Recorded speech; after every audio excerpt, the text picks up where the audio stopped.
నిత్యము స్తుతించిన నీ రుణము తీర్చలేను. సమస్తము నీకిచ్చిన నీ త్యాగము మరువలేను. మార్పులేని దేవుడా మాకు సరిపోయినవాడా, మార్పులేని దేవుడా మాకు సరిపోయినవాడా, మాటతోనే సృష్టినంత కలుగ చేసిన పూజుడా, మాటతోనే సృష్టినంత కలుగ చేసిన పూజుడా, రాజా రాజా రాజా రాజాతి రాజువు నీవు, దేవా దేవా దేవా దేవాతి దేవుడవు.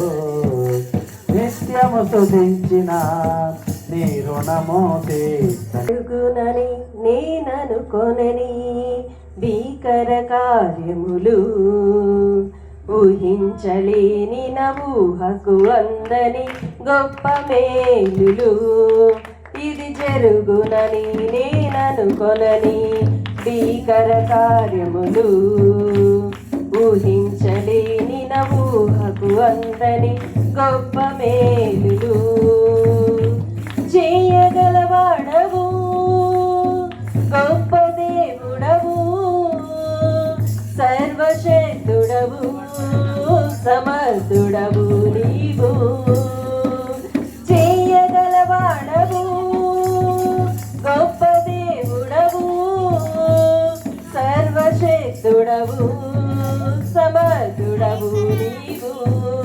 హల్లెలూయా హల్లెలూయా హల్లెలూయా హల్లెలూయా హల్లెలూయా హల్లెలూయా హల్లెలూయా హల్లెలూయా ఇది జరుగునని నేననుకొనని భీకర కార్యములు ఊహించలేని నవూహకు అందని గొప్ప మేలులు చంద్రమే రహదారిగా మారాయే మధు. క్రైస్తవ కీర్తనలు చిన్న పాటల పుస్తకంలో నుంచి 4వ కీర్తన, పెద్ద కీర్తన పుస్తకాలలో 11వ కీర్తన చూచుచున్నాము నీ వైపు అనే కీర్తనను పాడుకుంటూ అందరము చప్పట్లు కొడుతూ అందరము పాటను ఏకీభవిస్తూ ఆత్మతో సత్యంతో ఆయనను ఆరాధించుదాం. చూచుచున్నాము నీ వైపు మా ప్రియ జనక, చూచుచున్నాము నీ వైపు మా ప్రియ జనక, చూచుచున్నాము నీ వైపు చూచుని ప్రేమ సంపోసు వార్తను, చూచుచుని ప్రేమ సంపోసు వార్తను చాటుచు కరములో చక్కగా నీ వైపు, చాచుచు కరములో చక్కగా నీ వైపు చూచుచున్నాము నీ వైపు మా ప్రియ జనక, చూచుచున్నాము నీ వైపు మా ప్రియ జనక, చూచుచున్నాము నీ వైపు భయము మా ఎడలను నిలుపుము నీదో ప్రభావము నా రంగాను, నిలుపుము నీదు ప్రభావము నా రంగాను. ఏ భయము చేమేమో వైభవమందుచు, ఏ భయము చేమేమో వైభవ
రాములు గారు గమనించండి. మరి ఈ మీటింగ్స్ను పురస్కరించుకొని పగటిపూట మరి సిబిఎస్ క్లాసులు కూడా కండక్ట్ చేశాము.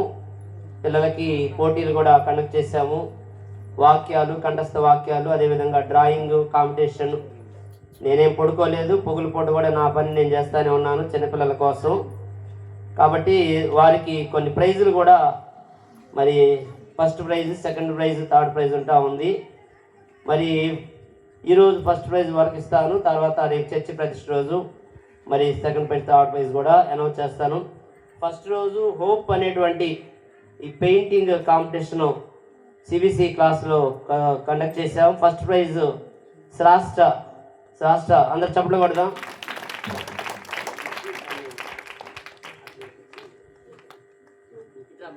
ఫోటో తీయండి అమ్మా, ఫోటో ఉందా?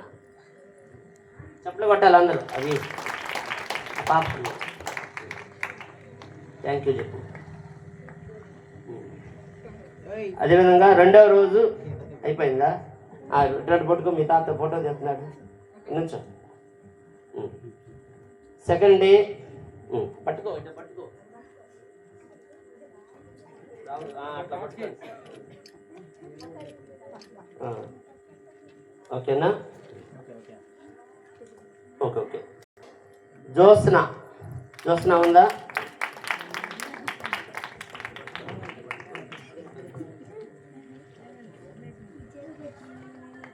చప్పట్లు కొట్టాలి అందరూ. దీక్షిత ఉందా? Okay, very good.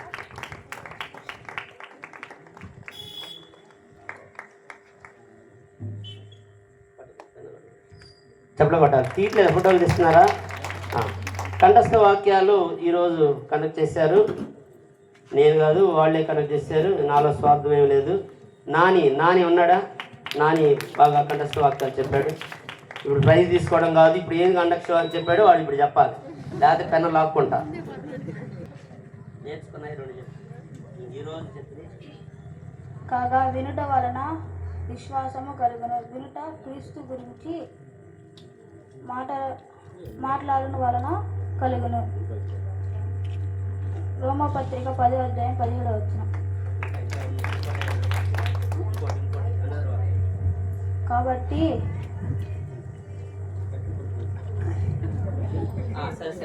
క్లాస్ కొట్టాలి. అదేవిధంగా బుక్కాపురంలో ఉన్నటువంటి పిల్లలు కూడా ఎంకరేజ్ చేయడం కోసం ఏర్పాటు చేసాం. వాళ్ళకు కూడా సాహితీ ఉందా? సాహితీ వాళ్ళ మదర్ వచ్చినట్టుంది. మదర్ రమ్మ తీసుకో. మరి నీ కూతురు సాధించింది, నువ్వు తీసుకోవడం మంచిది కదా. రా, సిగ్గుపడాల్సిన పని లేదు, రమ్మ. మీ అమ్మాయి ఇలా ఫస్ట్ వచ్చింది కంఠస్థ వాక్యాల్లో. Thank you. తర్వాత మేరీ ఉందా? Very good. క్లాప్స్ కొట్టండి. డ్రాయింగ్లో ఫస్ట్.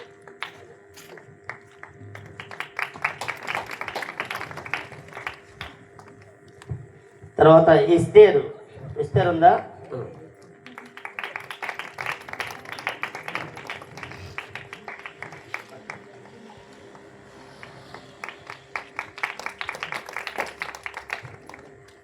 ఇంకోళ్ళు ఎవరు?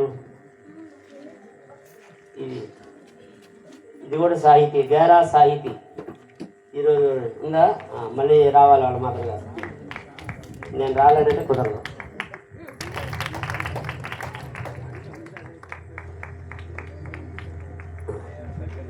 మంచిది. రాములు గారికి ప్రత్యేకమైన ధన్యవాదాలు తెలియజేస్తా ఉన్నాను.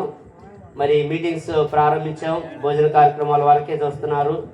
మిగిలినటువంటి కార్యక్రమాలు మరి ప్రసన్న గారికి మరి ఫోన్ చేసిన వెంటనే మరి 3 రోజులు సిబిసి క్లాసులు పిల్లలకి కావాల్సిన మెటీరియల్ తీసుకురావడంలో కానీ, వారికి డ్రింక్స్ ప్రొవైడ్ చేసేటువంటి విషయంలో కానీ వారి యొక్క కుమారుడు ప్రసన్న గారు సహాయం చేశారు. అందు నిమిత్తం వాళ్ళ నాన్నగారి చేత ప్రైజ్లు ఇప్పించడం అనేటువంటిది జరిగింది. అందరూ పడదాం, మనందరం కూడా ప్రార్థన చేసుకొని దైవ సేవకులకు మనం వాక్యానికి సమయాన్ని ఇద్దామనేటువంటి విషయాన్ని తెలియజేస్తా ఉన్నాను. అందరం కూడా ప్రార్థన చేసుకుందాం. ప్రేమ నమ్మకం కలిగినటువంటి మా దైవ రక్షక, మీ ఘనమైన ఉన్నతమైన నామమునకు వేలాది వందనాలు స్తోత్రాలు చెల్లిస్తా ఉన్నాను. అర్హత లేనటువంటి మా జీవితాలకు అర్హతనిచ్చి, ఇది కేవలము దేవుని యొక్క కృప వలన మాత్రమే ఈ మీటింగ్స్ మన అర్హత లేనటువంటి మన బిడ్డలందరికీ కూడా దేవుడే అనుగ్రహించి నడిపించినటువంటి విధానాన్ని బట్టి ప్రభువా, మాకు అర్హత లేదు, నువ్వు అర్హతనిచ్చావు. యోగ్యత లేనటువంటి మాకు యోగ్యతనిచ్చావు. చక్కగా మరి ఆధ్యాత్మికంగా రాజుగారిపాలెం బొక్కాపురం గ్రామ విశ్వాసులు కలుసుకొని ఈ విధంగా ఆరాధించడానికి ఇది ఫస్ట్ టైము. మా గ్రామానికి ఇచ్చినటువంటి ఆధిక్యత, మిగిలినటువంటి కార్యక్రమాల్లో అనేక విషయాల్లో కలుస్తూ ఉన్నాం, కానీ దైవికంగా ఆధ్యాత్మికంగా ఈ విధంగా సంతోషంగా 2 గ్రామాలు కలిసి ఆరాధించుకోవడానికి మీరు ఇచ్చినటువంటి ఈ గొప్ప అవకాశం కొరకు అందరూ కూడా మనస్ఫూర్తిగా చెప్పండి. పాస్టర్ గారు చెప్పమన్నాడు అని కాదు, మీ హృదయానికి దేవుడు మేలు చేశాడు, మంచిది, ఈ కార్యాలు మంచివి, ఇలా జరగడం మంచిది, అది గ్రామానికి ఆశీర్వాదకరమే అని నమ్మితే మాత్రమే మీరు చెప్పాలి. అందరూ లేచిన కళ్ళు మూసుకొని చెప్పాలి, అందరూ కూడా చెప్పాలి. అర్హత లేకున్నా ప్రేమించావు, కేవలం నీ కృపయే. యోగ్యత లేకున్నా హెచ్చించావు, ఇది కేవలం నీ కృపయే. యోగ్యత లేకున్నా హెచ్చించావు, ఇది కేవలం నీ కృపయే. కృపయే కృపయే మేమేమయ్యున్నామో నీ అర్హత లేకున్నా ప్రేమించావు, ఇది కేవలం నీ కృపయే. యోగ్యత లే లోకమునన్ను ఆకర్షింపగా, అల్లరితనము నా చుట్టూ చేరగా, నీ కృపతో నన్ను బలపరచితివే. లోకము నన్ను ఆకర్షింపగా, అల్లరిత ఏ పాటి వాడను యేసయ్యా, నీ కృపకు ఎల్లప్పుడు కృతజ్ఞుడను, నీ కృపకు ఎల్లప్పుడు కృతజ్ఞుడను. కృపయే కృపయే నేనేమయ్యున్నాను నీ కృపయే. కృపయే కృపయే నే బ్రతికున్నానంటే నీ కృపయే. అర్హత లేకున్నా ప్రేమించావు, ఇది కేవలం నీ కృపయే. యోగ్యత లేకున్నా హెచ్చించావు, ఇది కేవలం నీ కృపయే. శ్రమలు శోధనలు నన్నవరింపగా, అజ్ఞానము చేనే హీనమవ్వగా, మరణపు కోరలు నా చుట్టూ చేరగా, నీ కృపలో నన్ను బ్రతికించితివే. శ్రమలు శోధనలు నన్నవరించగా, అజ్ఞానము చేనే హీనమవ్వగా, మరణపు కోరలు నా చుట్టూ చేరగా, నీ కృపతో నన్ను బలపరచితివి. ఎంతగా నన్ను అందరూ చెప్పాలి ప్రేమించుటకు ఏ పాటి వాడను యేసయ్యా. ఎంతగా నన్ను రక్షించుటకు ఏ పాటి వాడను యేసయ్యా. నీ కృపకు ఎల్లప్పుడు కృతజ్ఞుడను, నీ కృపకు ఎల్లప్పుడు కృతజ్ఞుడను. కృపయే అందరూ చెప్పు. కృపయే నేనేమయ్యున్నానో నీ కృపయే కృపయే కృప అర్హత లేకున్న ప్రేమించావు ఇది కేవలం నీ కృపయే యోగ్యత లేకున్న మరణపు కోరల్లో నుండి మమ్మలను విడిపించినటువంటి దేవుడిగా నీ కృపను మా పట్ల బ్రతికించినటువంటి దేవుడిగా మీరున్నందుకు మీకు వందనాలు నాయన.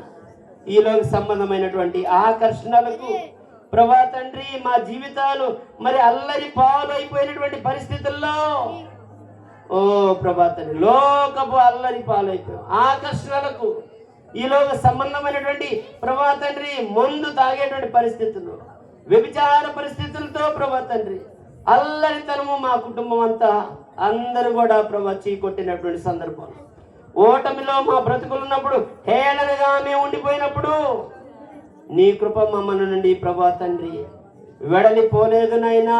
అందుని బట్టి మీకు వందనాలు నాయనా. అందుని బట్టి మీకు వందనాలు నాయనా. ఇంతగా మమ్మలను హెచ్చించుటకు ఏ యోగ్యత లేదు నాయనా. ఏ యోగ్యత లేదు నాయనా. దేవా తండ్రి మీకు వందనాలు. మీ కృపనిచ్చినందుకు వందనాలు. మీ దయనిచ్చినందుకు వందనాలు. మీ ప్రేమనిచ్చినందుకు వందనాలు.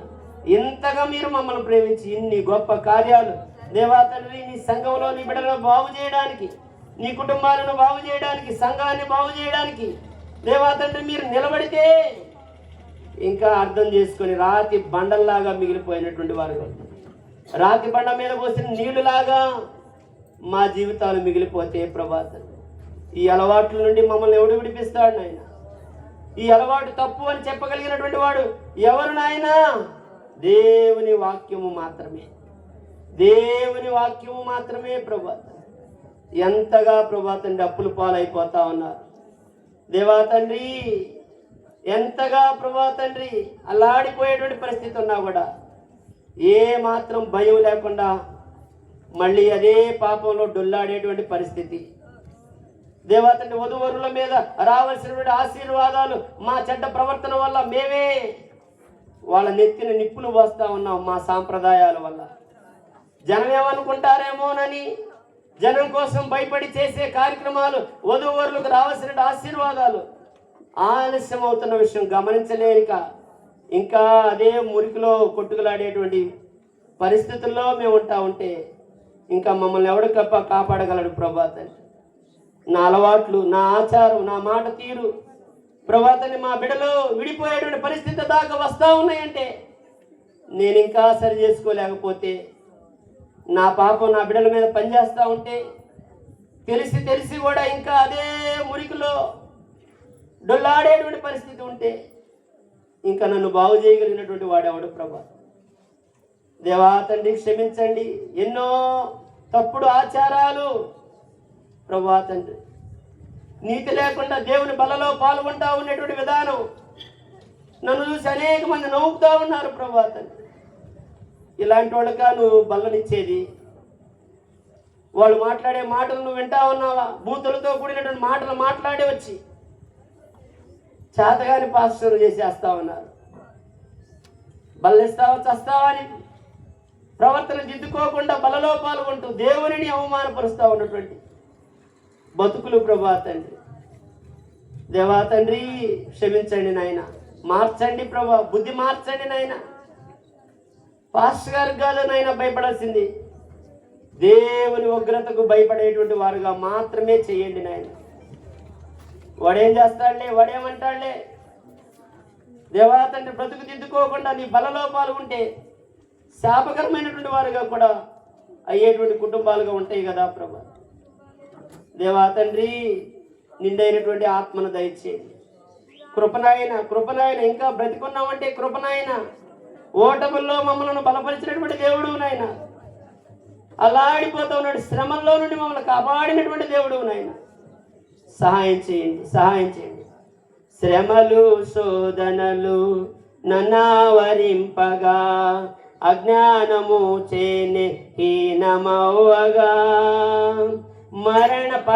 మరణపు కోరలు నా చుట్టూ చేరగా నీ కృపతో నన్ను బలపరచితివి.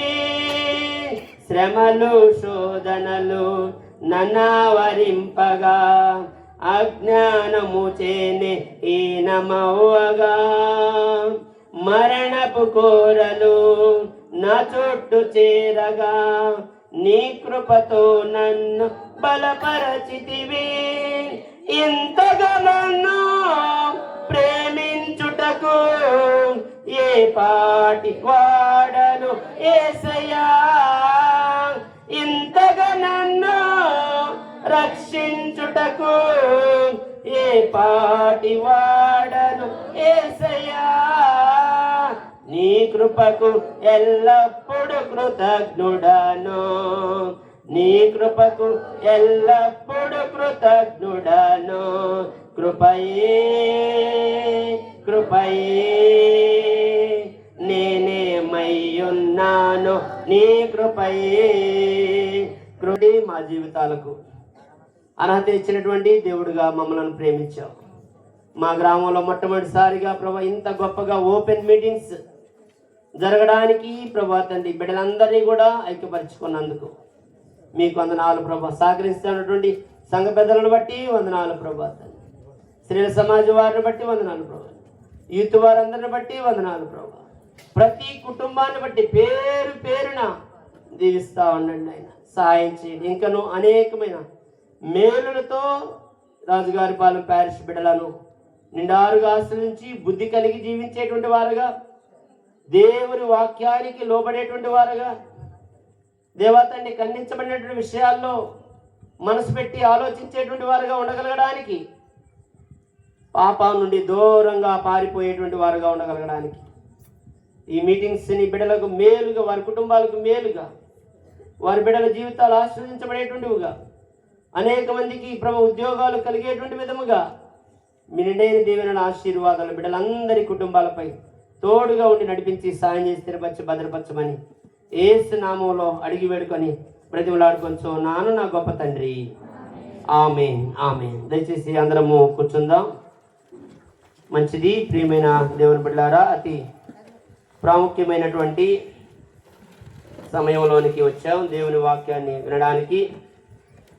మరి మన గ్రామం యొక్క మనవడు ముచ్చు మరి రవికిరణ్ గారు మరి దేవుని యొక్క సేవలో మరి ముందుకు వెళ్తూ ఉన్నారు. మన గ్రామం నుండి ఆశ్రయించబడి మరి అలాంటి వారిని మనం పిలువనంపుకొని మరి గౌరవించుకుంటే మంచిది అనేటువంటి సాంప్రదాయం ప్రకారముగా మరి రవికిరణ్ గారిని మరి ఆహ్వానించడం జరిగింది.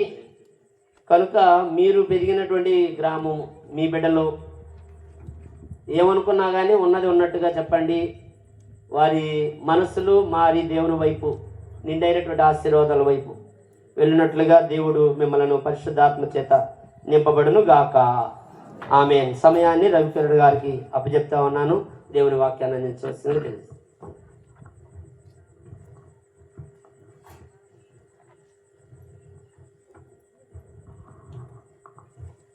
ప్రార్థన చేసుకుందాం.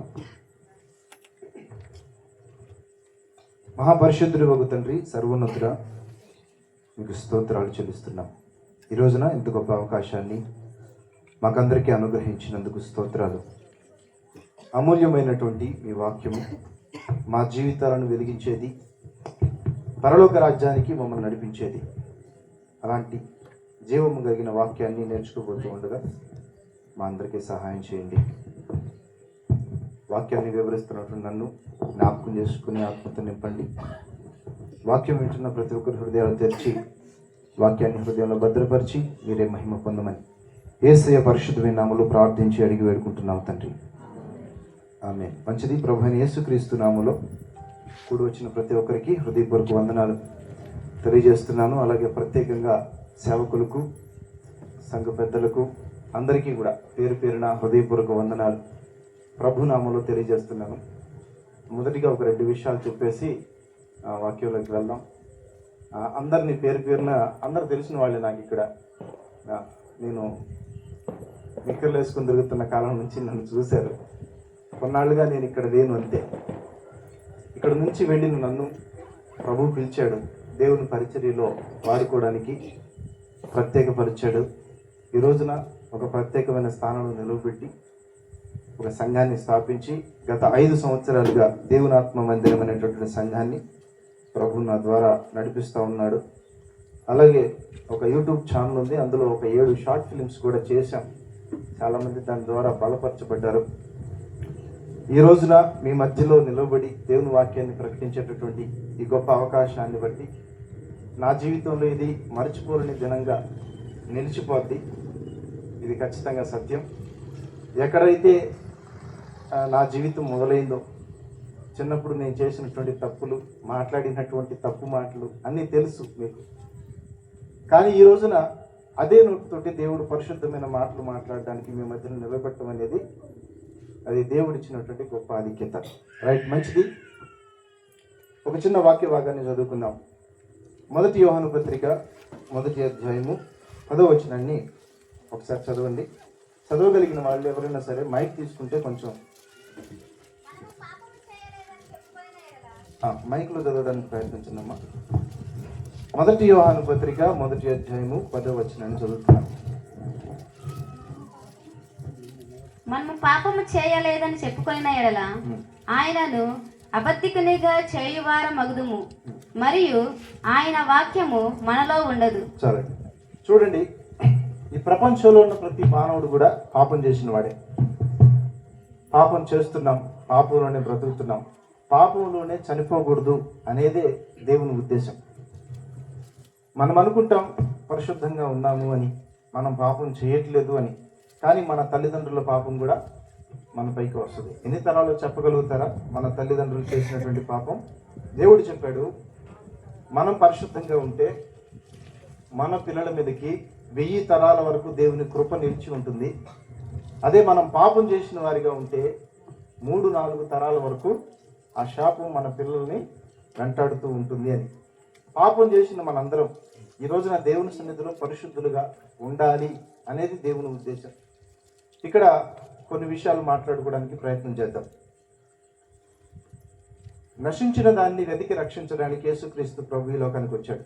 నశించిన దానిని వెతికి రక్షించడానికి వచ్చాడు. నశించి పోబోతున్న దాన్ని కాదు, నశించిపోవడానికి సిద్ధంగా ఉన్న దాన్ని కూడా కాదు, నశించిన దానిని వెతికి రక్షించడానికి ఆయన వచ్చాడు. వెతికి రక్షించిన తర్వాత మరలా నశించిపోవడం అనేది అది స్వతహాగా జరగవచ్చు, లేదా కొంతమంది ద్వారా కూడా జరగవచ్చు. అది వాక్య వెలుగులో కొన్ని ప్రశ్నలు, కొన్ని ఆన్సర్లు, సమాధానాలు చూడడానికి ప్రయత్నం చేద్దాం. అవాదాముల గురించి మనకు బాగా తెలుసు. వారిని ఏదైనా మనలో దేవుడు ఉంచాడు. జీవవృక్ష ఫలం ఉంది, మంచి చెడ్డలు తెలివినిచ్చే వృక్ష ఫలం కూడా ఉంది. మంచి చెడ్డల తెలివినిచ్చే వృక్ష ఫలం చాలా మంచిది. ఎందుకంటే దేవుడు సృష్టి చేసిన తర్వాత చివరిలో ఒక మాట చెప్పాడు. ఏమని? తాను చేసిన యావత్తును మంచిదిగా ఉండినట్టు దేవుడు చూచెను. అది కూడా మంచిదే. అయితే అక్కడ దేవుని ఆజ్ఞను మీరిపోవటం అనేది ఒకటే మనుషులకు పాపంగా పరిగణించబడింది. వాళ్ళకి తెలుసు అది తినకూడదు అని.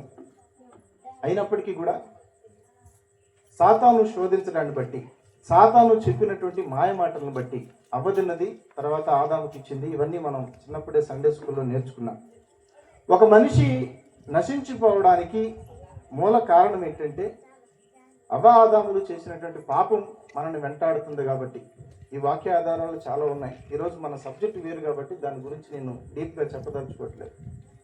మనిషి నశించిపోయి ఉన్నాడు. ఆ నశించిపోయిన మనిషిని రక్షించడానికి యేసుక్రీస్తు ప్రభు ఈ లోకానికి వచ్చాడు. ఆయన రక్తాన్ని చిందించాడు, సిలువలో మరణించి తిరిగి లేచాడు, మనందరికీ రక్షణ అనుగ్రహించాడు. నశించిపోయిన వాళ్ళం ఇప్పుడు మనం ఏమయ్యాం? మరలా జీవించాం. మరలా మనకు తెలియకుండా మనమే నశించిపోతున్నటువంటి ప్రమాదకరమైన పరిస్థితులు ఉన్నాయి. జాగ్రత్తగా గమనించాలి. మీరు రోడ్డు మీద వెళ్తూ ఉన్నారు, ఎదురుగా ఏదో బస్సు వస్తూ ఉంది, అది మీ మీదకే వస్తుంది. ఇప్పుడు మీరు ఏం చేస్తారు చెప్పండి? నేను దానికి ఎందుకు వెళ్తారా? పక్కకే కదా వెళ్తారు. ఎందుకని? మీకు ఎదురుగా వస్తున్నది కనబడుతుంది కాబట్టి. వెనకాల నుంచి వస్తూ ఉంది, మీరు చూసుకోలేదు, అప్పుడేమవుతుంది కదా? దేవుని వాక్యం ఏం చెప్తుందంటే, దేవుని వాక్యం ఎల్లప్పుడూ కూడా 2 అంచులు కలిగినటువంటి ఖడ్గంలాగా ఉంటుంది. ప్రభువు చెప్పాడు, మీరు పాముల వలె వివేకులై ఉండండి, పావురముల వలె నిష్కపటంగా ఉండండి అని ప్రభువు చెప్పాడు కదా.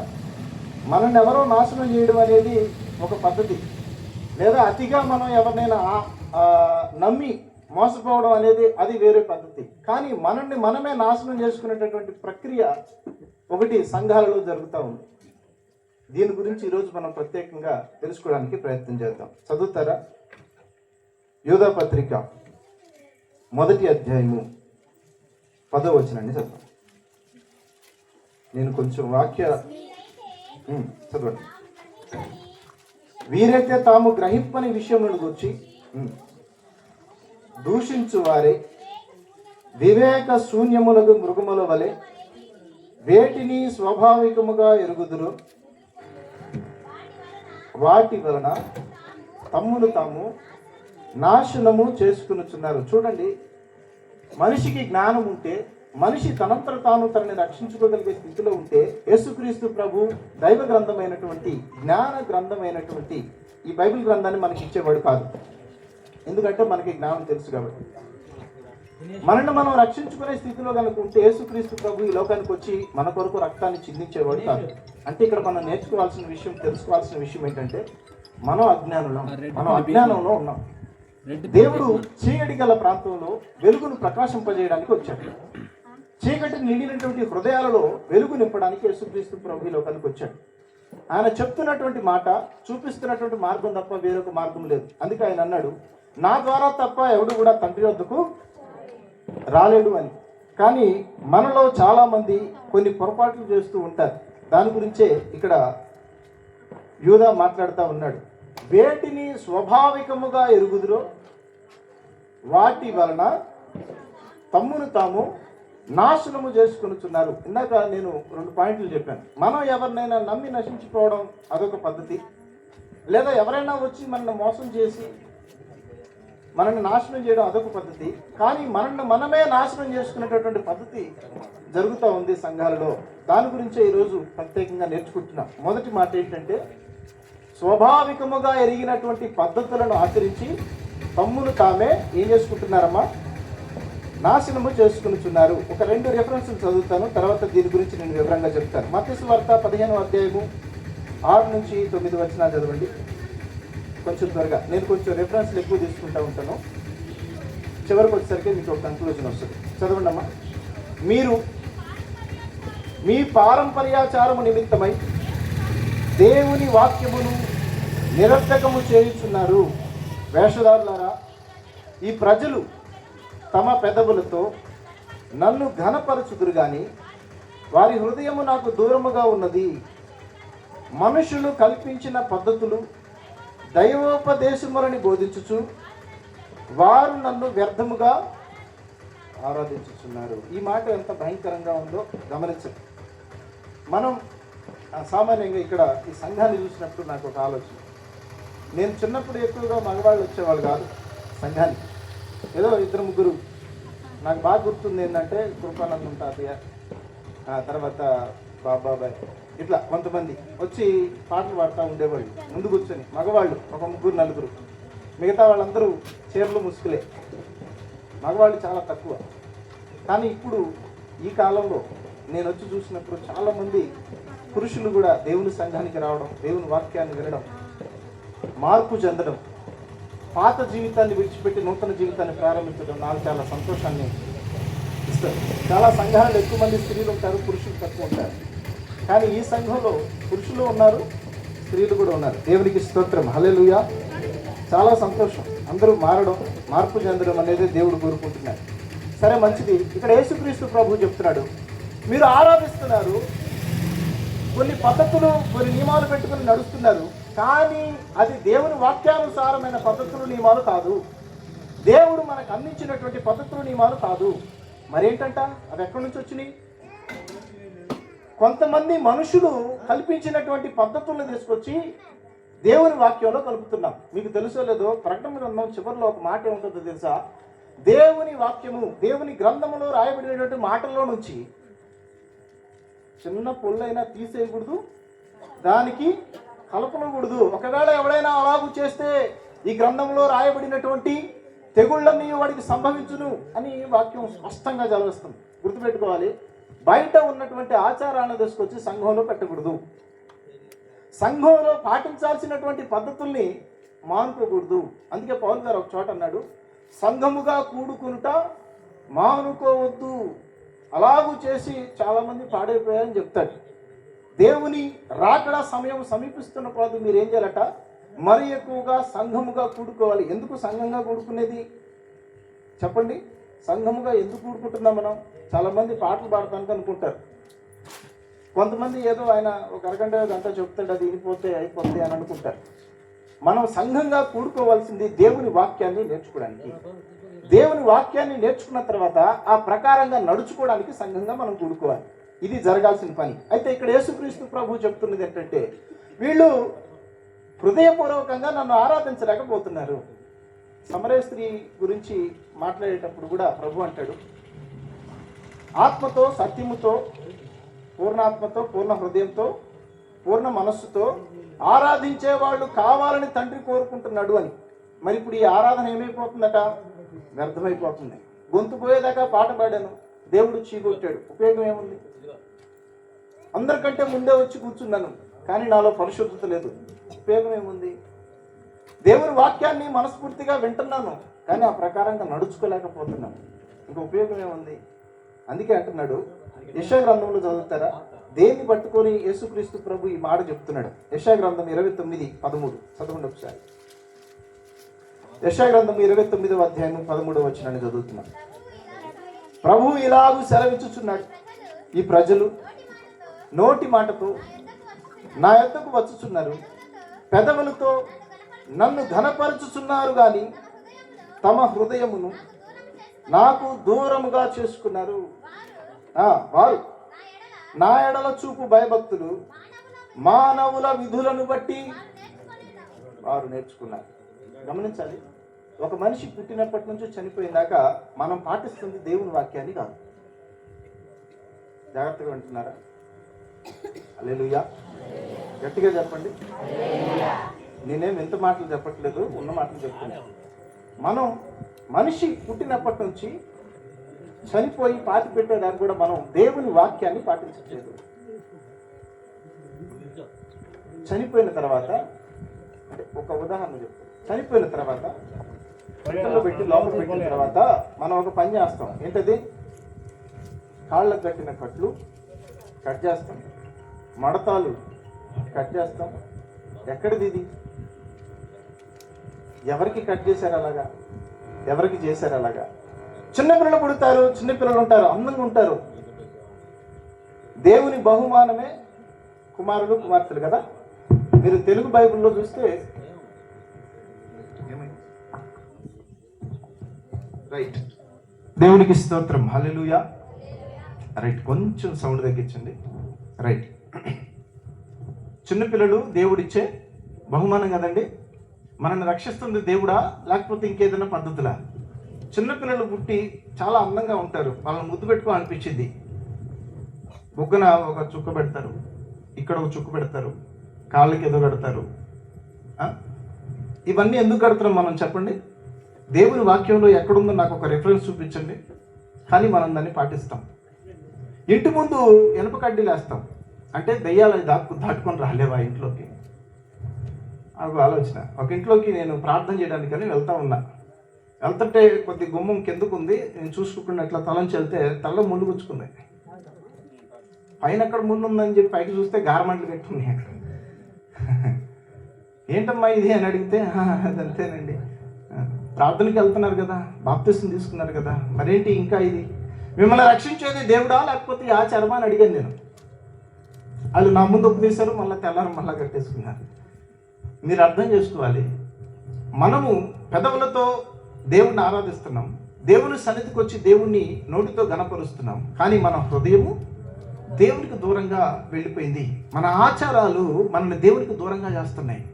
పెళ్లి విషయం కావచ్చు, బారసాల విషయం కావచ్చు, చివరికి ఆడపిల్లల గోప్యతకు సంబంధించినటువంటి విషయాలను కూడా పబ్లిక్గా చేస్తున్నారు. దేవుని వాక్యంలో ఎక్కడ కూడా అలాంటి పనులు పద్ధతులు లేవు. పుష్పాలంకరణ అని పెద్ద పోస్ట్ వేసి నడు రోడ్డు మీద పెడతారు. అది అందరికీ చెప్పాల్సిన విషయమా చెప్పండి? పబ్లిక్లో మాట్లాడాల్సిన విషయమా చెప్పండి? అన్యజనులకు దేవుడు లేడు, వాళ్ళకి ఒక విధానం లేదు, ఒక పద్ధతి లేదు, ఎలాగ ఉండాలో, ఎలాగ నడవాలో, ఏ విధంగా మాట్లాడాలో, ఏ విధంగా ప్రవర్తించాలో వాళ్ళకి తెలియదు. కానీ మనం దేవుని వాక్యాన్ని పట్టుకుంటున్నాం, దేవుని ప్రజలని పిలువబడుతున్నాం. కానీ మనకైనా తెలిసి ఉండాలి కదా, మనల్ని చూసి ఇతరులు నేర్చుకోవాలి కదా. ప్రభువు చెప్పాడు, మీరందరూ ఇతరులకు మాదిరికరంగా ఉండండి. మీ దగ్గర నుంచి ఇప్పుడు నేను ఏం నేర్చుకోవాలి? నువ్వు 5 అడుగుల పోస్టర్ వేస్తే నేను 6 అడుగుల పోస్టర్ వేయాలి, ఎందుకంటే నీకంటే నేను 1 అడుగు ఎత్తు కాబట్టి. క్రైస్తవ్యంలో ఇలాంటి ఆచారాలు ఉన్నంతకాలం మనం దేవునికి దూరంగా ఉంటున్నాం. హల్లెలూయా. వింటున్నారు అనుకుంటున్నాను. జాగ్రత్తగా వినండి. ఈరోజు పుట్టినప్పటి నుంచి చనిపోయేదాకా మనం పాటించే పద్ధతులు దేవునికి మనల్ని దూరం చేస్తున్నాయి. పెళ్లి విషయం కావచ్చు, పెళ్లిలో కూడా రకరకాల ఆచారాలు, పద్ధతులు. నా మ్యారేజ్కి కూడా చాలామంది వచ్చారు ఇక్కడ. వాళ్ళు నేను తాళి కట్టలేదు, మట్టలు పెట్టనివ్వలేదు, తెచ్చుకున్నారు వాళ్ళు మట్టలు పెడతామని. నేను అడిగిన ప్రశ్న ఒకటే, ఎందుకు?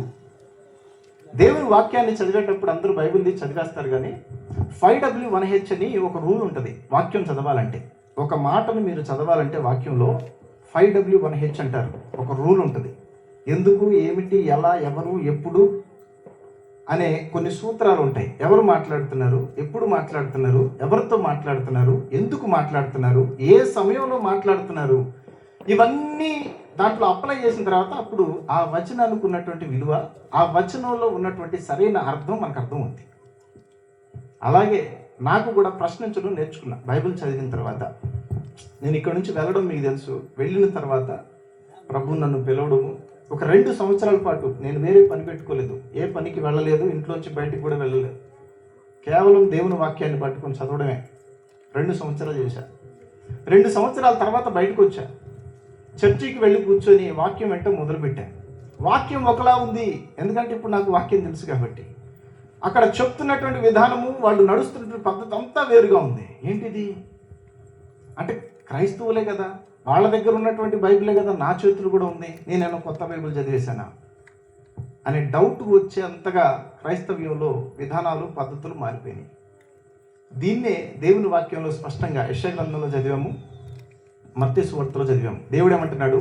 మీ పితృపారంపర్యాచారాల వలన దేవునికి మీ హృదయము దూరం అవుతుంది. మీరు ఆచరించే పద్ధతులు, నియమాలు అన్నీ కూడా దేవునికి దూరంగా, వ్యతిరేకంగా మిమ్మల్ని చేస్తనే తప్ప దేవునికి దగ్గర చేయట్లేదు. ఒకసారి చదవండి, యెషయా గ్రంథంలోనే అదే మాట ఒకసారి చదవండి. ఇలాగ సెలవిస్తున్నాడు, ఈ ప్రజలు నోటి మాటతో అంటే ఏంటి? దేవుణ్ణి స్తుతిస్తున్నాం నోటితోటే, అదే నోటితో పక్కనోని తిడతాం. హృదయపూర్వకంగా కాదు. ప్రభువా నువ్వంటే నాకు ఇష్టం, నీకోసం ప్రాణం ఇస్తాను. చిన్న కష్టం వస్తే పక్క వెళ్ళిపోతాం. నువ్వు చేస్తావా చేయవా, ఏంటి నాకు జ్వరం వచ్చింది, తగ్గితా లేదా, దేవుడి పైన కుస్తీ పెట్టేస్తాం. నాకు తెలిసి నేను 21 సంవత్సరాలకి మార్పు చెందాను. నా కోసం దేవుడు 21 సంవత్సరాలు ఎదురు చూశాడు, వీడు మారాలి, మార్పు చెందాలి అని. కానీ నాకు 2వ రోజే ఆన్సర్ కావాలి. ఈరోజు ప్రార్థన చేస్తే నాకు 2వ రోజు ఆన్సర్ కావాలి. దేవుడు నా కోసం 21 సంవత్సరాలు ఎదురు చూస్తే నేను 21 నిమిషాలు కూడా ఎదురు చూడటానికి ఇష్టపడను. ఇలాంటి విశ్వాస జీవితంలోకి మనం ఎందుకు మారిపోతున్నామంటే, దేవుని హృదయాన్ని, దేవుడు మనకు చెప్తున్నటువంటి మెసేజ్ని, సందేశాన్ని మనం రిసీవ్ చేసుకోలేకపోవడం వలన మనం తెలియకుండానే మనం దేవునికి దూరం అవుతున్నాం. దేనివల్ల చెప్పండి? మొట్టమొదటి మాట ఆచారాల గురించి చెప్తున్నాడు. పితృపారంపర్యాచార్యాలు వాళ్ళు చేశారు కాబట్టి నేను చేస్తాను. ఒకసారి ఒక పాస్టర్ గారితో నేను మాట్లాడతా అడిగాను ఆయన్ని, పాస్టర్ గారు పెళ్లిలో మనం ఇలాంటి తంతులు మనం చేయకూడదు కదా, దేవుని వాక్యానికి వ్యతిరేకం కదా అని అడిగాను. మా ఆత్మీయ తండ్రి చెప్పాడు, వాళ్ళ ఆత్మీయ తండ్రి ఆయనకి నేర్పించాడు అని వెనక్కి చెప్పుకుంటూ వెళ్ళాడు. మా సంఘం నిర్మించబడి 1500 సంవత్సరాలైంది తెలుసా అని గట్టిగా చెప్పాడు. నేను అన్నాను, యేసుక్రీస్తు ప్రభు ఈ భూమి ఆకాశాలు పుట్టక ముందు నుంచే ఆయన ఉన్నాడు. ఇప్పుడు ఆయన మాట గొప్పదా, లేకపోతే మీ పాస్టర్ గారు మీ ఆత్మీయ తండ్రి చెప్పిన మాట గొప్పదా అని నేను అడిగాను. సమాధానం లేదు. మీరు జరిగించేటటువంటి తంతుకి ఒక్క రెఫరెన్స్ చూపించండి అని అడిగాను. దానికి ఆన్సర్ లేదు. కానీ సార్వత్రిక సంఘాన్ని నేను ఒక ప్రశ్న అడిగితే అందరూ ఏకకంఠంతో, ముక్త కంఠంతో ఒక మాట గట్టిగా చెప్తారు. మనం ఏ పునాది మీద కట్టబడుతున్నాము, అంటే వెంటనే అంటే అపోస్తుల బోధ, అపోస్తులు వేసిన పునాది, అది ఒక్కటే పునాది అని మనం అంటాం. కానీ అపోస్తులు ఎవరు ఆ పని చేసి ఉండరు. అపోస్తులు ఏనాడు కూడా యేసుక్రీస్తుకు పుట్టినరోజు చేయలేదు. నీకు పుట్టినరోజు ఉంది, నాకు పుట్టినరోజు ఉంది, కానీ యేసుక్రీస్తుకు పుట్టినరోజు చెప్పాలి. అప్పుడు మనం బైబిల్లోంచి కొన్ని మాటలు తీసేయాల్సి వచ్చింది. నేనే మొదటి వాడను కడపటి వాడనై ఉన్నాను. మొదటి వాడంటే ఆయన ఆది నుంచి ఉన్నాడు అని, అంటే మనకు తెలిసిన ఆది, అంతకు ముందు నుంచే దేవుడు ఉన్నాడు. ఆది యందు దేవుడు భూమి ఆకాశమును సృజించెను, దేవుని ఆత్మ అగాధ జలముల మీద అల్లాడు. అప్పటి నుంచి అంతకుముందు నుంచి ఉన్నాడు ఆయన. ఆయనకు ఆది లేదు, ఆది అంతము లేనివాడు. మరి ఆయనకి పుట్టినరోజు ఏంటో నాకు అర్థం కాలేదు.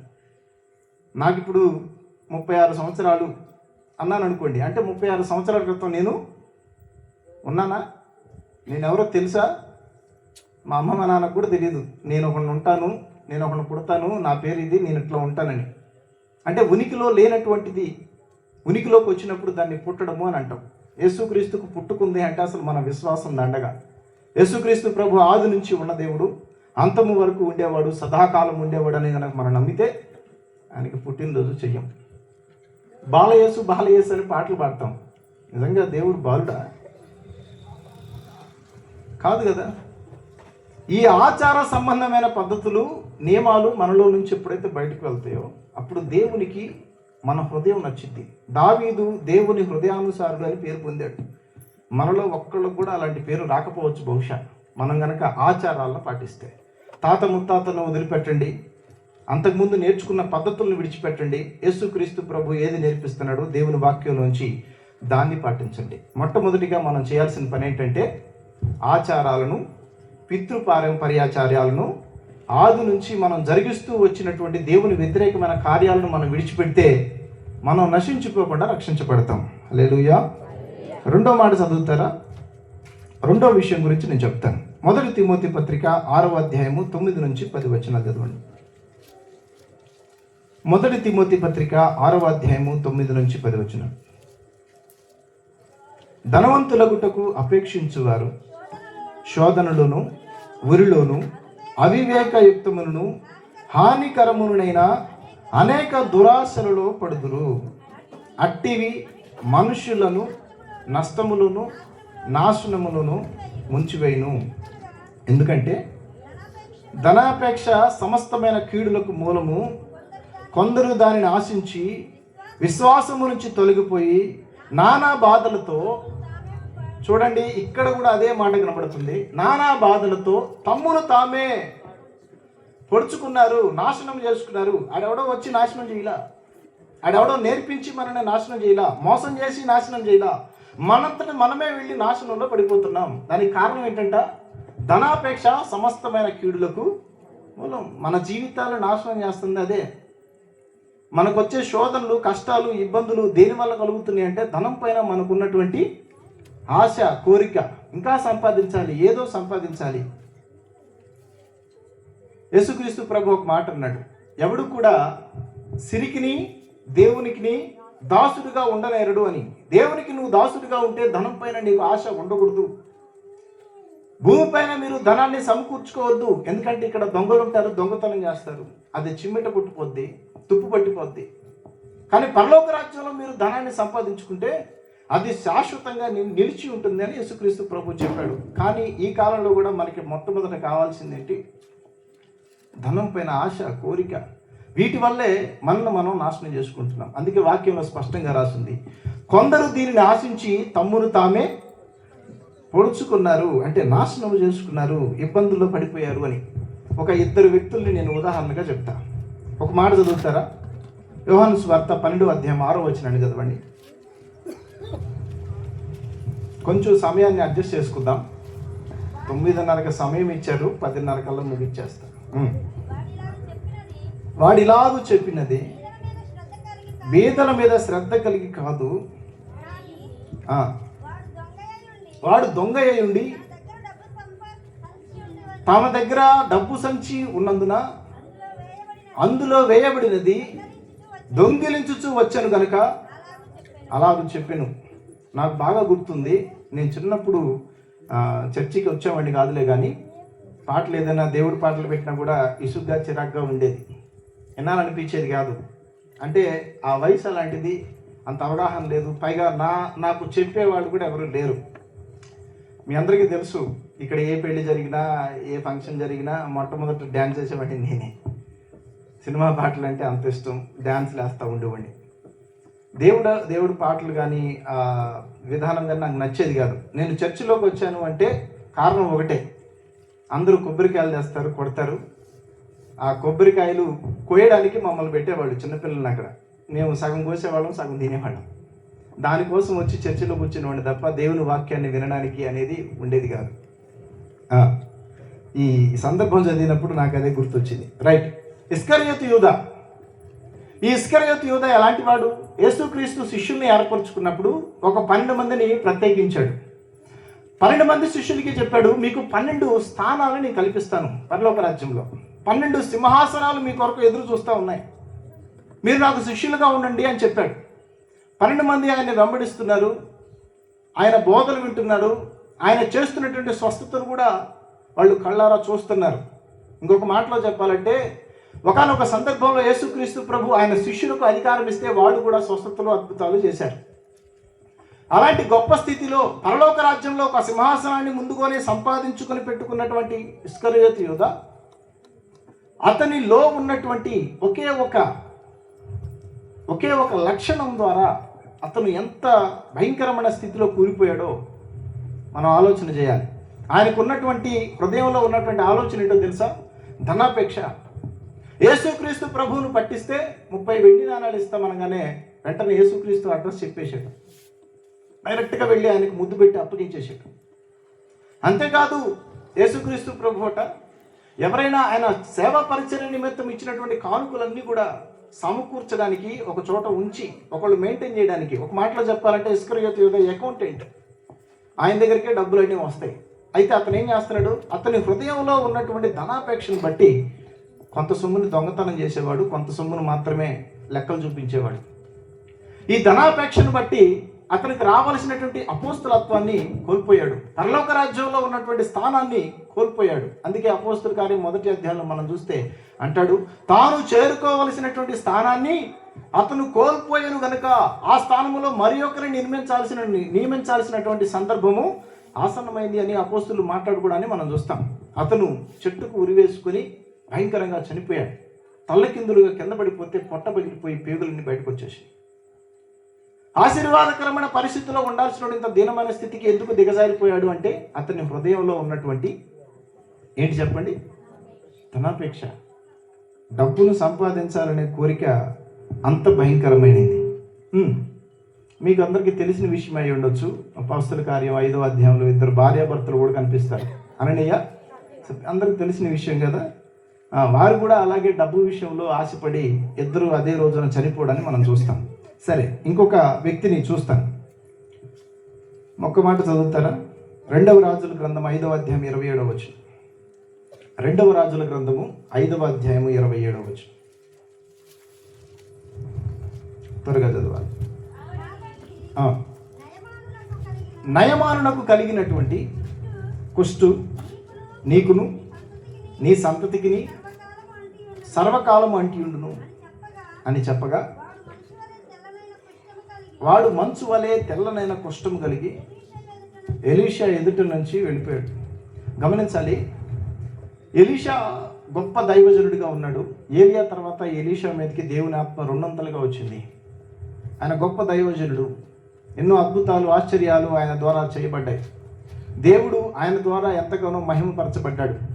పక్క దేశానికి సంబంధించినటువంటి నయమాను అతను కుష్ఠరోగంతో బాధపడుతున్నప్పుడు దేవుడు ఇశ్రాయేల్లో ఉన్నాడు అని తెలుసుకొని, ఒకవేళ అతని రోగం కుదర్చబడిద్దేమో అనే ఉద్దేశంతో వచ్చాడు ఇశ్రాయేలు ప్రాంతానికి. అప్పుడు దైవజనులు ఎవరున్నారు, ప్రవక్తలు ఎవరున్నారు అని ఆరాధించినప్పుడు ఎలీషా దగ్గరికి ఆయన పంపించారు. ఎలీషా చెప్పాడు, నాయన వెళ్ళి యొర్దానులో ఒక 7 సార్లు మునుగు, నీకున్నటువంటి కుష్ఠరోగం పోద్ది అని. దానికి అతను చాలా కోపపడ్డాడు. పక్కన ఉన్నటువంటి అతని సేవకుడు ఒక మాట చెప్పాడు, అయ్యా నిన్ను డబ్బులు ఇవ్వమను, నగలు ఇవ్వమను, బంగారం ఇవ్వమను అడిగితే నువ్వు కోప్పడినా అదొక పద్ధతి. ఆయన ఏం చెప్పలేదు కదా.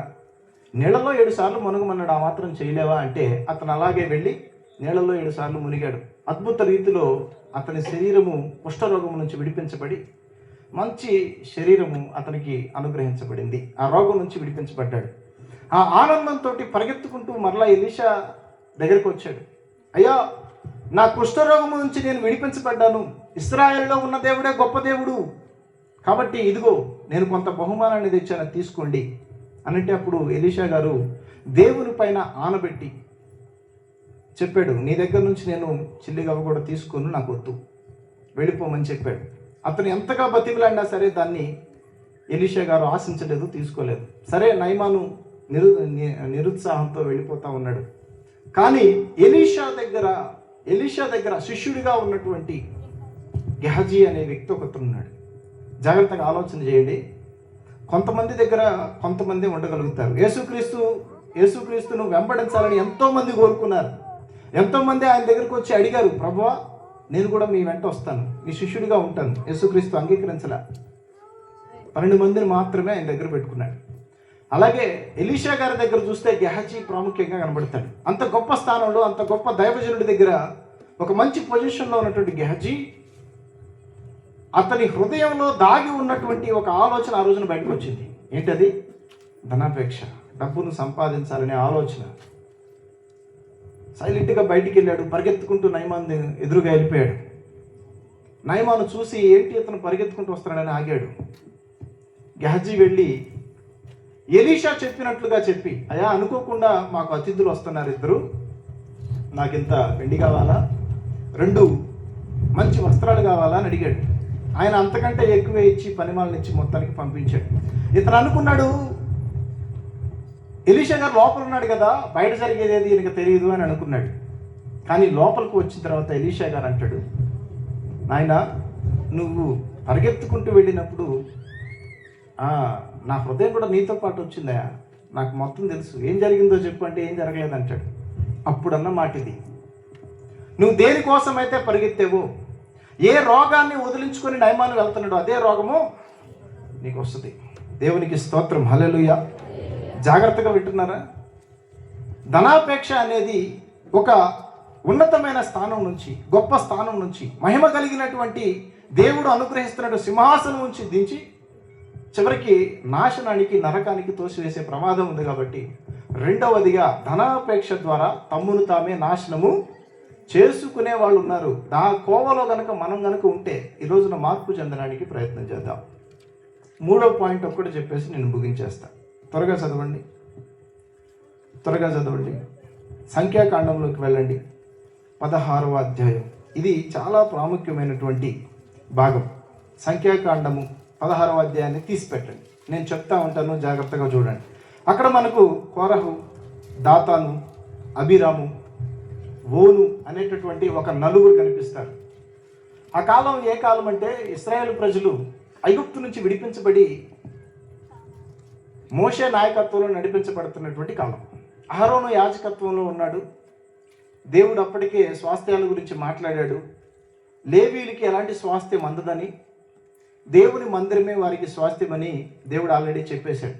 అయితే ఈ లేవీల్లో ఉన్నటువంటి లేవీ కుటుంబాలకు చెందినటువంటి కొంతమంది ఈ 4 వచ్చి, ఏంటి మీరే పరిశుద్ధులా, మేము పరిశుద్ధులం కాదా, దేవుని చేత మీరు మాత్రమే విమోచించబడ్డారా, మేం కాదా, మీరు పోటుగాళ్ళు అయితే మేము అంతకంటే పెద్ద పోటుగాళ్ళం అన్నట్టుగా మాట్లాడారు. మీరు అందరి మీద పెత్తనం చలాయిస్తున్నారేంటి, మాకు లేదా ధైర్యం, మాకు లేదా బలం అనే ఉద్దేశంతో అక్కడ మాట్లాడడం జరిగింది. అయితే మోషే అహరోనులు దేవుని సన్నిధానానికి వెళ్ళి దేవుడిని అడుగుతారు, ప్రభువా ఇలాగ అడుగుతున్నారు, ఏం చేద్దామని. దేవునికి వచ్చిన కోపానికి ఇశ్రాయేలు జనాంగం మొత్తాన్ని నాశనం చేయాలని ఆలోచన చేశాడు. కానీ వీళ్ళిద్దరూ ఆయన్ని బతిమలాడుకున్నారు. కాబట్టి దేవుడు అప్పుడు చేసిన పని ఏంటంటే, ఈ 4 కుటుంబాలకు సంబంధించిన ప్రాంతం ఏదైతే ఉందో ఆ ప్రాంతం చుట్టూ ఉన్నటువంటి ప్రజల్ని దూరంగా వెళ్ళిపోమని చెప్పు అన్నాడు. ఆ ప్రకారంగా అందరూ దూరం వెళ్ళిన తర్వాత అక్కడ ఉన్నటువంటి నేల అలాగూ చీల్చబడి వాళ్ళందరూ అందులో పడిపోయి చనిపోయారు. వీరికి సపోర్టుగా, సహాయకులుగా వచ్చినటువంటి 250 మంది దేవుని అగ్ని చేత కాల్చబడి చనిపోయారు. ఇది జరిగిన విషయం. సరే, ఇంత జరుగుతుంది కదా, ఇంత నష్టం జరుగుతుంది కదా, దైవజనుడికి ఎదురు తిరిగినా లేని అర్హతను బట్టి ఏదో పదవిని పొందాలనే ఆశపడిన తర్వాత ఇంత జరుగుతుంది కదా, అప్పటికి కూడా ఇశ్రాయేలు ప్రజలు ఊరుకోకుండా మరలా మోషే మీదను అహరోను మీదను సనగడం మొదలుపెట్టారు. అప్పుడు దేవుడు ఎంతమందిని చంపేశాడో తెలుసా? ఒక తెగులు పంపించి ఇంచుమించుగా 14,700 మందిని దేవుడు తెగులు ద్వారా చంపేశాడు. హల్లెలూయా. జాగ్రత్తగా వినాలి మీరు. నేను హల్లెలూయా ఎందుకు చెప్తున్నానో మీరు అర్థం చేసుకుని హల్లెలూయా చెప్పండి. దేవునికి మహిమ కలగాలి. ఈ రోజున ఈ మాటలు మనం వింటున్నాం. మనకి లేనటువంటి అర్హతను బట్టి, మనకి లేనటువంటి శక్తిని బట్టి, మనకి లేనటువంటి బలాన్ని బట్టి మనం చేయలేనటువంటి పదవిని ఎంచుకోవడం కూడా చాలా ప్రమాదం. వాక్యంలో ఒక మాట మీరు చదవండి. యాకోబు రాసినటువంటి పత్రిక 3వ అధ్యాయము 1వ వచనాన్ని చదవండి. యాకోబు రాసినటువంటి పత్రిక 3వ అధ్యాయం 1వ వచనం. నా సహోదరులారా, బోధకులమైన మనము మరి కఠినమైన తీర్పు పొందుదుమని తెలుసుకుని మీలో అనేకులు బోధకులు కాకుండుడి. మనకు చర్చిలో బోధకులు ఉంటారు, సంఘ పెద్దలు ఉంటారు, అలాగే పరిచారకులు ఉంటారు, విశ్వాసులు ఉంటారు. మన స్థానం ఏంటి? మనం ఎక్కడ ఉండగలం? మనల్ని దేవుడు దేని కొరకు నియమించాడు?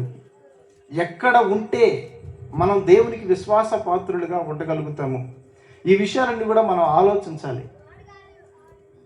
ఏదో పౌరుషానికి పోయి ఏదో ఉద్దేశాన్ని మన మనసులో పెట్టుకొని మనం చేయలేనటువంటి పదవిని మనం చేయబడితే ఏమైందంటే ఆ పదవికి న్యాయం చేయలేము. దేవుని సంఘాన్ని నాశనంలోకి నెట్టేసిన వాళ్ళుగా మనం మారిపోతాం. తిమోతికి రాసినటువంటి పత్రికలో చదవద్దు, నేను నార్మల్గా చెప్తాను. తిమోతిని హెచ్చరిస్తూ పౌలు గారు చెప్తాడు, నేను చెప్పినటువంటి విధానాన్ని బట్టి, పద్ధతులను బట్టి నువ్వు వాక్యాన్ని ప్రకటిస్తే నిన్ను నీవు రక్షించుకుంటావు, అలాగే నీ బోధన వినువారిని కూడా నీవు రక్షించుకుంటావు అని చెప్తాడు. ఒకవేళ ఆ పద్ధతులు పాటించకుండా అతను ఇష్టం వచ్చినట్టుగా బోధ చేస్తే ఏమవుద్ది? అక్కడ గుడ్డివాడికి దారి చూపించలేడు, అలాగూ చేసిన ఎడల ఇద్దరు కూడా గుంటలో పడిపోతారని దేవుని వాక్యం చెప్తుంది కదా. అధికారం కోసం, అధికార దాహంతో ఎవరైతే ఉంటారో అది చాలా జాగ్రత్తగా ఉండాలి. నేను చాలా సంఘాల్లో చూశాను. సంఘ పెద్దలు అనే వాళ్ళకి 2 భార్యలు ఉంటారు. అది దేవుని వాక్యం అంగీకరించదు.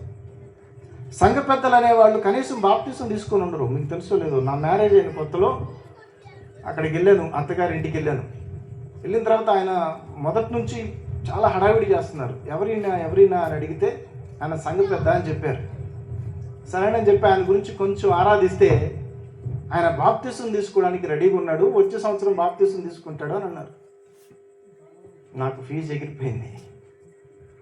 ఆయన సంఘ పెద్దగా నిలబడటానికి ఏ అర్హత ఉందని ఆయన నిలబడ్డాడు. రెండవదిగా ఆయన్ని ఏ అధికారంతో ఆ సేవకుడు సంఘ పెద్దగా నియమించాడు.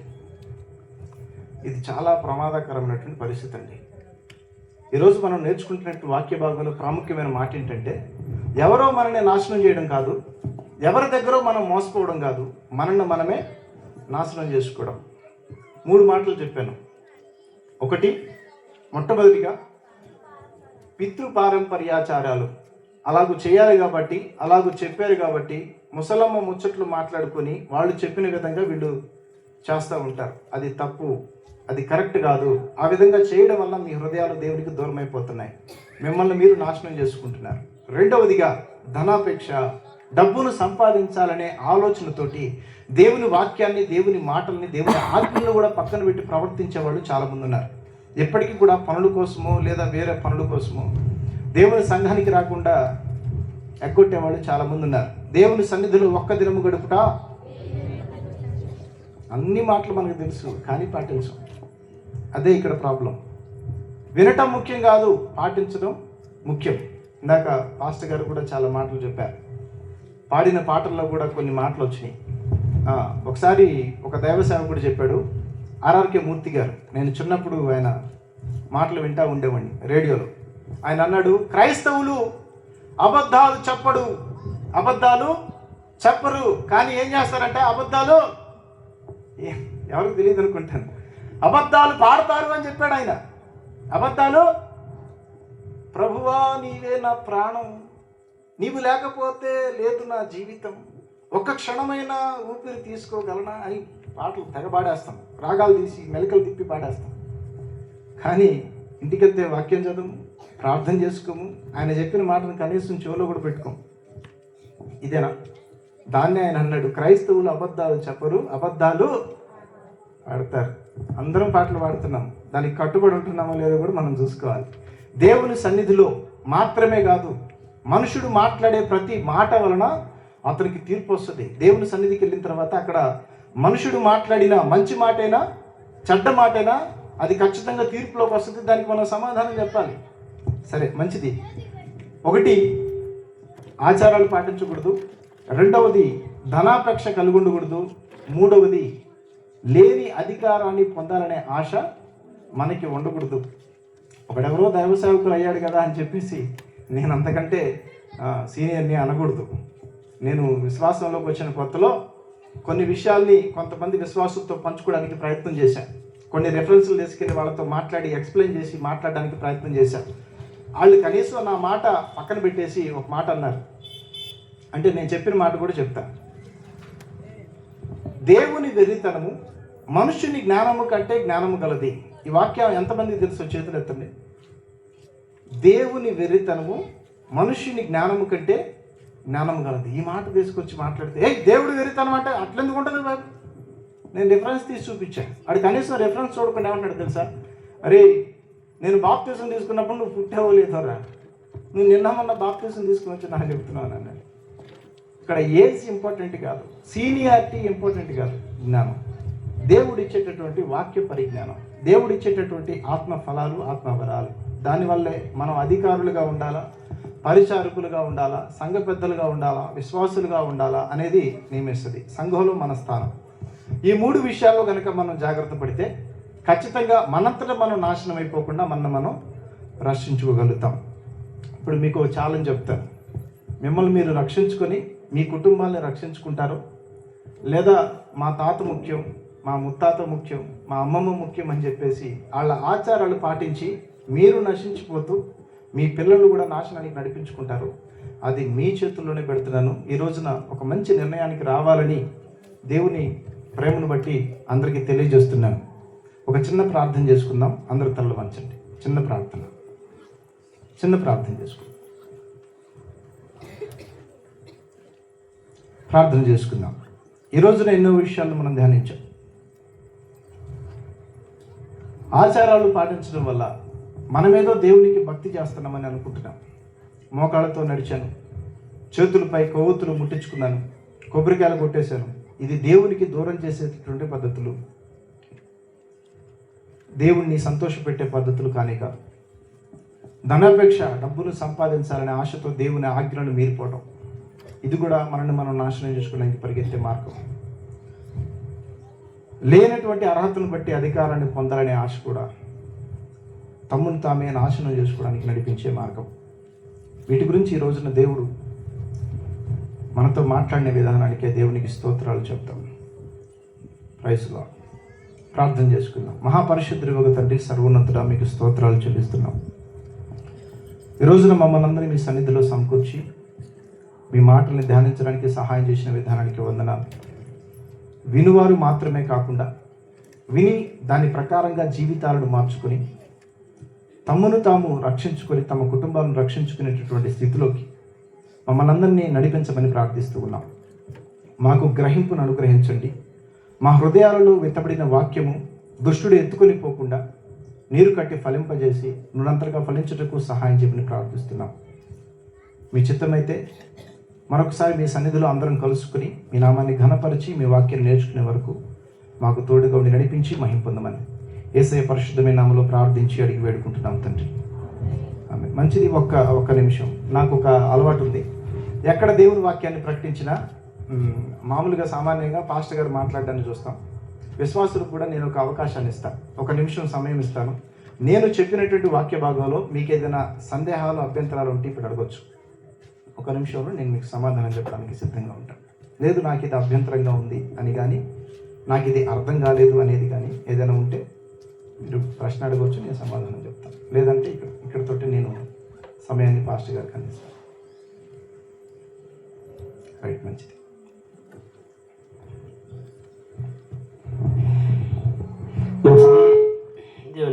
దయ ద్వారా దేవుని యొక్క కృప ద్వారా చక్కగా 3వ రోజు దేవుని యొక్క వాక్యం దేవుని పరిశుద్ధాత్మ ద్వారా సంఘక్షేమాభివృద్ధి కొరకు మరి అందించినటువంటి రవికిరణ్ గారికి ప్రత్యేకమైన వందనాలు తెలియజేస్తా ఉన్నాను. ఇంకా ముగింపుగా నేను కొన్ని మాటలు చెప్పగలను కానీ అవి మీరు వినలేరేమో అనే భయంగా కూడా ఉంది. భయం ఎందుకులే, మీరు వినలేరు కూడా. ఏం చెబుతానో మీకు బాగా తెలుసు. పదే పదే చెప్పినా కూడా బాగుండదులే. కొన్ని మార్చుకోవాలి. మార్చుకోకపోతే కష్టమే. నేను కష్టమని చెప్పినా మీరు మార్చుకోరు. కష్టమని చెప్పినా మీరు మార్చుకోవటంలా. దైవ సేవకులు కళ్ళారా చూసేటువంటి కొన్ని విషయాలు, కొన్ని ఆచారాలు, సాంప్రదాయాలు నేను చాలా చెప్తా ఉన్నా, మీరు ఏమాత్రం కూడా పక్కన వాళ్ళు చేశారు మేము చేయకపోతే ఎట్టా అన్నట్టుగా ఉన్నారే తప్ప అవి మీ బిడ్డల మీదకి చాలా శాపాలు తెస్తున్నాయండి. నేను కళ్ళారా చూస్తూ ఉన్నాను కొన్ని కుటుంబాల్లో. మీరు మారాల్సిందే. దైవ సేవకులు చాలా విషయాలు, ఆచార సాంప్రదాయాలు ఎలా మనల్ని పట్టి పీడిస్తూ ఉన్నాయో అనే విషయాలు చెప్తున్నారు. ప్రార్థనకి వెళ్ళని వాళ్ళకంటే ప్రార్థనకి వెళ్ళేవాళ్ళు కూడా భయంకరంగా ప్రవర్తిస్తూ ఉన్నారు. ప్రార్థనకి వెళ్ళని వాళ్ళే కొద్దిగా బాగున్నట్టుగా అన్నట్టు. ప్రార్థనకి వెళ్ళేవాళ్ళే భయంకరంగా ప్రవర్తిస్తూ ఉన్నారు కొన్ని విషయాల్లో. మార్చుకోవడానికి ట్రై చేయండి. లేకపోతే ఈ 4 సంవత్సరాలు నేను మీ కూడు వ్యర్థంగా తిని వెళ్ళినట్టే. మీరు ఇచ్చే ప్రతి రూపాయి నేను దొంగిలించి వ్యర్థంగా తిని వెళ్ళినట్టే. మంచి చెప్పకపోతే నేను మీ కూడు అనవసరంగా నేను తిన్నట్టే. ఏంటి చాలా విషయాలు చెప్పారు అయ్యగారు. సంఘానికి అసలు మార్పుకి పునాది ఏంటి అనేది బేసిక్ థింగ్స్ కొన్ని చెప్పారు. అవి మార్చుకోకపోతే మీరు అలానే ఉంటారు, తర్వాత రాబోయే తరాలు కూడా అలానే ఉంటారు. అలానే మన ప్యారిష్ అలానే ఉంటుంది. ఆర్థికంగా వృద్ధి చెందటం కాదు. ఆర్థికంగా ఏముందలే, డబ్బులు ఎవడైనా వృద్ధి చెందుతాడు. అడుక్కునే వాళ్ళ దగ్గర లక్షలు ఉన్నాయంట. చనిపోయేటప్పుడు వాళ్ళ పరుపు కింద చూస్తే లక్షలు ఉంటున్నాయంట డబ్బులు. అడుక్కునే వాళ్ళ దగ్గర డబ్బులు ఏముందలే. బుద్ధులు మారాలిగా, మనస్తత్వాలు మారాలిగా. అదే నేను మీ దగ్గర ఉంటే చూస్తే నువ్వు కూడా మారావా అని నన్ను కూడా మీరు అడగవచ్చు. తప్పులేదు. నాలో మీకు ఏదైనా అభ్యంతరకరమైన విషయం ఉంటే, సార్ మీ వల్ల మాకు మా సంఘానికి ఈ విధంగా అభ్యంతరకరంగా ఉంది, అందుకే కొంతమంది రాలేకపోతున్నారు, అందుకే కొంతమంది పరిశుద్ధంగా ఉండడానికి మీరు అడ్డుబండగా ఉన్నారని మీకు అనిపిస్తే మీరు కూడా నాకు చెప్పొచ్చు. తప్పులేదు. నేను సరి చేసుకుంటాను, మీరు సరి చేసుకోవడానికి ప్రయత్నం చేయాలి. ఏమన్నాను నాలో ఏమైనా తప్పులుంటే 4 సంవత్సరాలు మీ మధ్య ఎదిగాను, మీ మధ్య మెలిగాను. మీకు ఏదైనా అభ్యంతరకరంగా మీరు పవిత్రంగా ఉండడానికి నాలో ఏదైనా కల్మషం మీకు కనపడితే, దానివల్ల మేము పవిత్రంగా ఉండలేకపోతున్నామని అనిపిస్తే మీరు నాతో చెప్పొచ్చు. నేను కూడా సరి చేసుకోవడానికి సిద్ధంగా ఉంటా ఉన్నాను.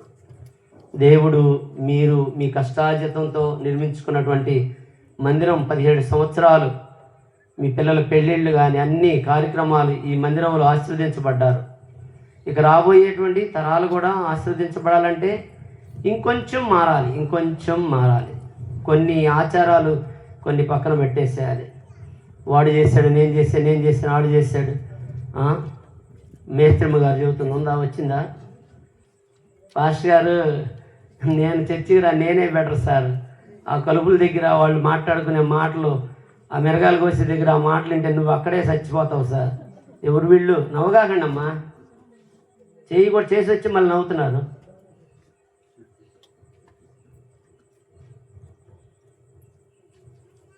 అలా ఉండకూడదనేగా ఈ వాక్యం చెప్తుంది.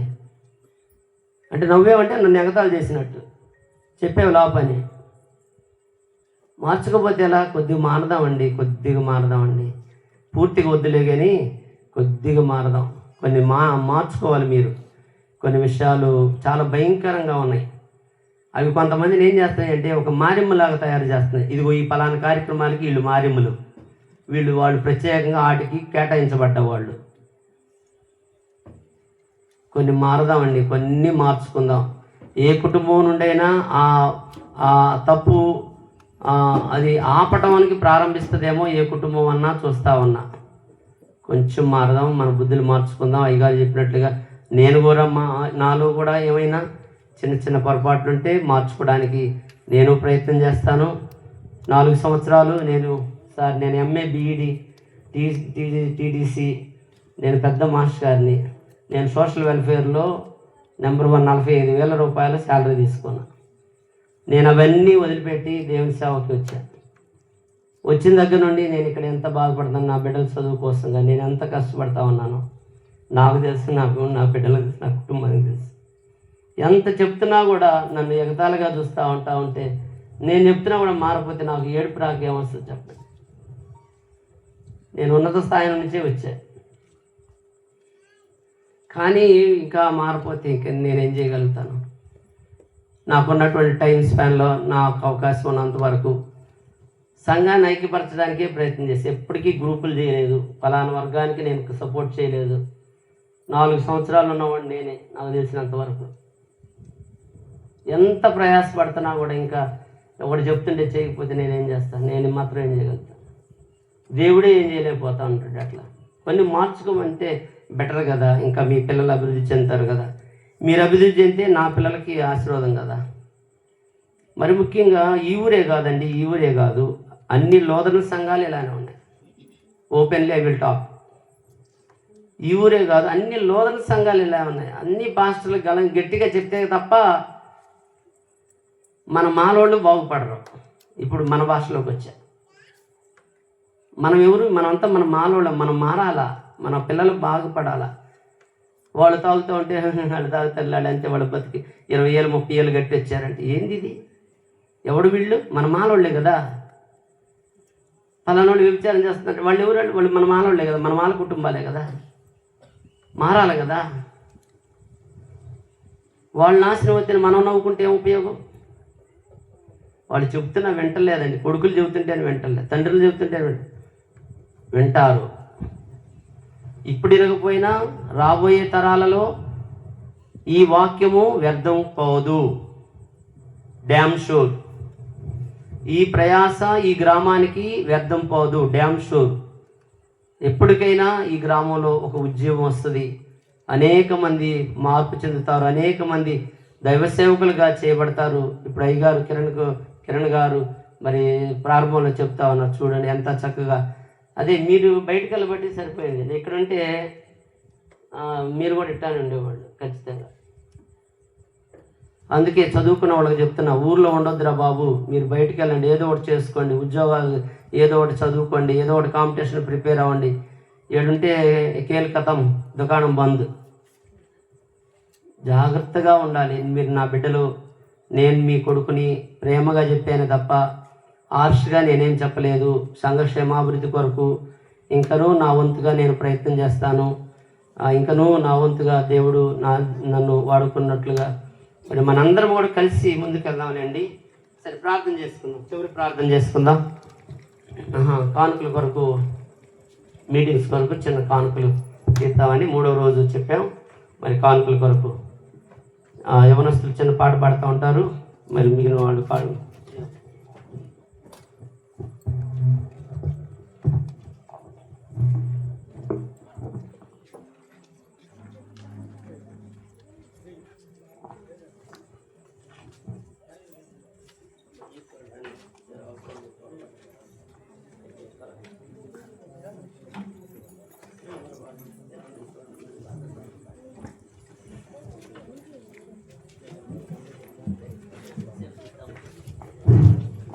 రాజాని సన్నిధిలో నేనుంటానయ్యా, మనసారా ఆరాధిస్తూ బ్రతికేస్తానయ్యా. రాజాని సన్నిధిలో నేనుంటానయ్యా, మనసారా ఆరాధిస్తూ బ్రతికేస్తానయ్యా. నేనుండాలేనయ్యా, నేను బ్రతుకాలేనయ్యా, నేనుండాలే నేను బ్రతుకాలేనయ్యా,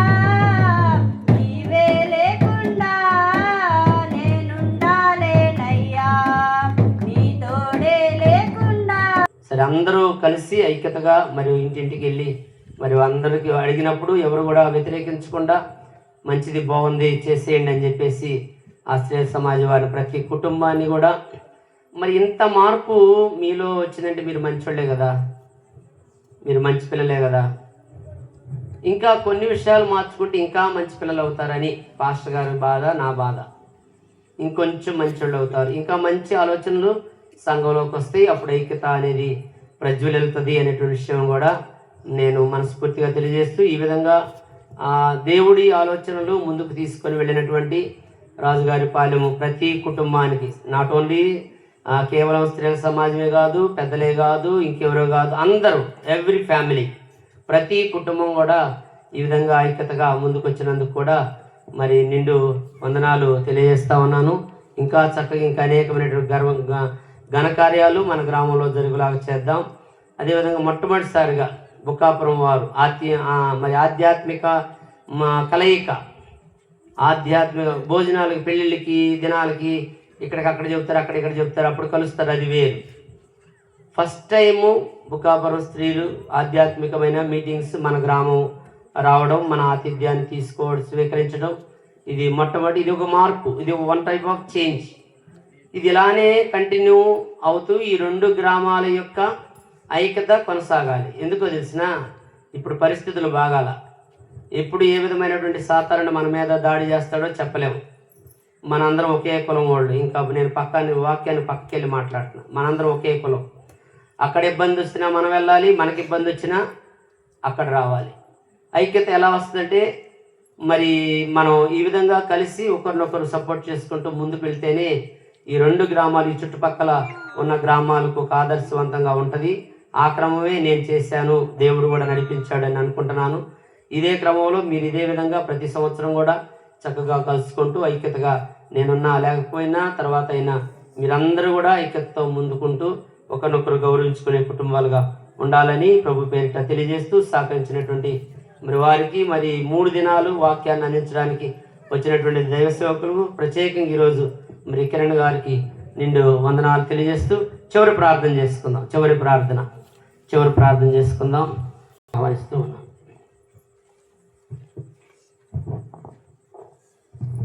ప్రార్థన చేసుకుందాం. పరిశుద్ధుడా, ప్రేమ కలిగిన తండ్రి, కృప కలిగిన దేవ, మీకు వందనాలు, స్తోత్రాలు చెల్లిస్తా ఉన్నాం.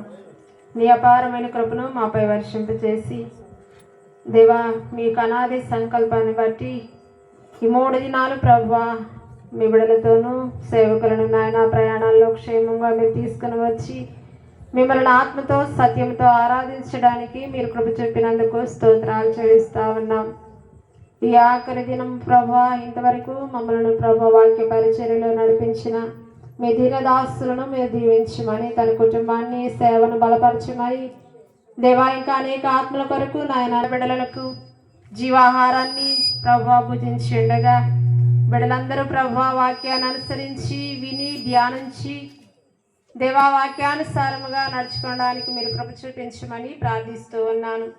ఈ రాత్రికాల సమయంలో నాయన ఈ సన్నిధానంలో మోకరిల్లినటువంటి ప్రతి ఒక్కరిని ఆలస్యమైతే ప్రభా మరలా మేమందరం మరొకసారి నేను స్తుతించడానికి చేరి మిమ్మల్ని ఆరాధించడానికి కృప చూపించమని, రేపటి దినము నాయన ప్రతిష్టారాధన కార్యక్రమంలో మీరు తోడుగా ఉండమని, ఘనముగా నిన్ను ఆరాధించే కృప ప్రతి కుటుంబానికి అనుగ్రహించి మహిమ పొందమని, ఈ రాత్రి మాతో రమ్మని కొనమని మా ప్రభు అయిన యేసు క్రీస్తు నామములో ప్రార్థించి అడిగి పొందినాము తండ్రి. పరిశుద్ధపరచబడును గాక, మీ రాజ్యం వచ్చును గాక, మీ చిత్తం పరలోకమందు నెరవేరినట్లు భూమి యందు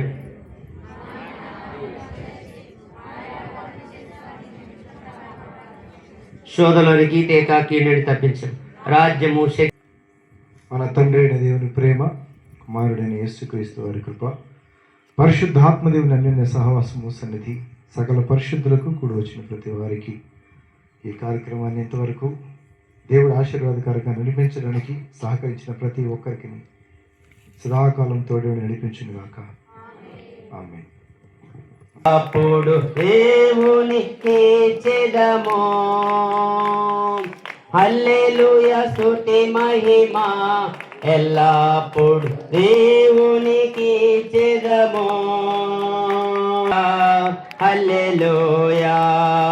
హల్లెలూయా హల్లెలూయా స్తుతి మహిమా ఎల్లప్పుడు దేవునికి చెదము అల్ల సైన్యము హల్లెలూయా స్తుతి మహిమా ఎల్లప్పుడు దేవునికి చెదము బోలో యేసునాథునికి బోలో క్రీస్తునాథునికి యెహోవా దేవునికి అందరికీ యూత్ వారికి అదేవిధంగా భోజనాలు సిద్ధపరిచినటువంటి శ్రేయ సమాజం వారికి సంఘ పెద్దలకు ముందు మన యొక్క భోజన కార్యక్రమానికి మనం వెళ్ళిపోదాం.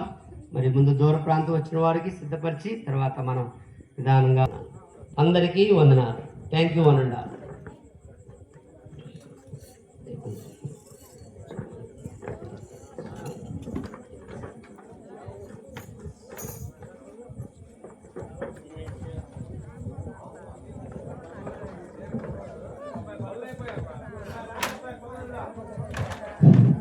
ఎవరి బిడ్డలకు నిండు వందనాలు తెలియజేస్తా ఉన్నాను. మరి దినేష్ దేవ అదేవిధంగా చిన్నారావు, అరవింద్ బాబు, యూత్ వారి దివ్య, భాగ్యలక్ష్మి, వెంకాయ లక్ష్మికి అందరికీ వందనాలు తెలియజేస్తాను. మర్చిపోయి నీ పేరు కృప